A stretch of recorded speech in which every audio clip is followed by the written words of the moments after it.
Okay, so good morning everyone.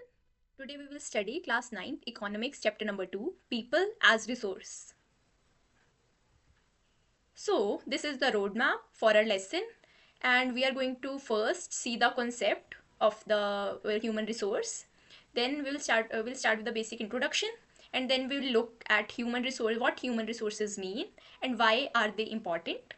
Then we will study and look upon the stories of two people, Sakal and Vilas. Then we'll also cover different type of economic activities and discuss the importance of the quality of population. And at the end, we will study the challenge of unemployment. So let's start with it. So people as resource, the phrase, this means that we are looking at the working population based on their skills and their abilities. So a key point here is that human resources are an asset and not a liability. We will study more about assets and liability further in the chapter. So the transformation occurs when the population becomes human capital. And for the population to become human capital, there needs to be investment made in three major forms. The first one is education, then training and healthcare. So human capital, we can say, in a sense, is the total store of skills and productive knowledge of the people of the country. So next one, we come to human resource. So people who are part of the workforce are called human resource. अब human resource वो लोग हैं जो currently अपना potential use कर रहे हैं and they're potentially the part of the workforce of the country. So they are the engines of economic growth because they are the ones who are driving the productivity of the country. Then any other resource as we compare it to other resources, as we have money or the human resource is more important than other resources, material resources, that is money or machines, we can say. And as we studied earlier also, that investment in human capital is done through education, training and healthcare. And a person who is better educated usually earns more than an uneducated person. And also a healthy person is more productive. And these two factors are directly affecting and benefiting the economy of the country.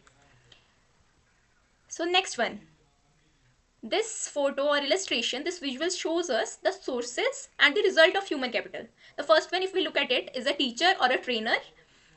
So, and the second one to the right, we can see a medical team. So these two are representing the two areas, first one education and the second one training and healthcare. Then the lower two ones, the first one the tailor and the mechanic, they are representing the outcome, that is the skilled and productive labor. So these all people, the ones we are seeing in the example, they have specific knowledge and skill set and abilities. So they are adding value to the economy and these are the human capital.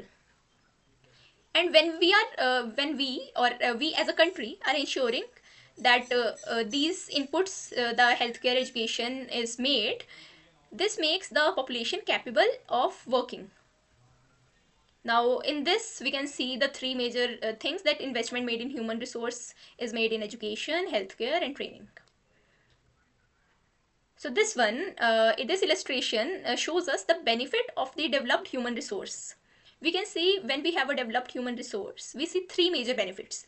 The first one, that the individual is benefited directly, that is they get a higher income. Then the advantage to the society, सिर्फ personal benefit नहीं है, date is उनकी income increase नहीं हो रही है, उसका advantage society को भी है.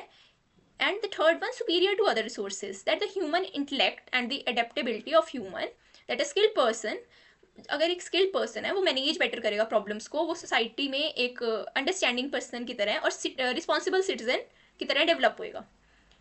तो इस वे में we can see these three are major advantages of the society, and a skilled and healthy population leads to greater innovation.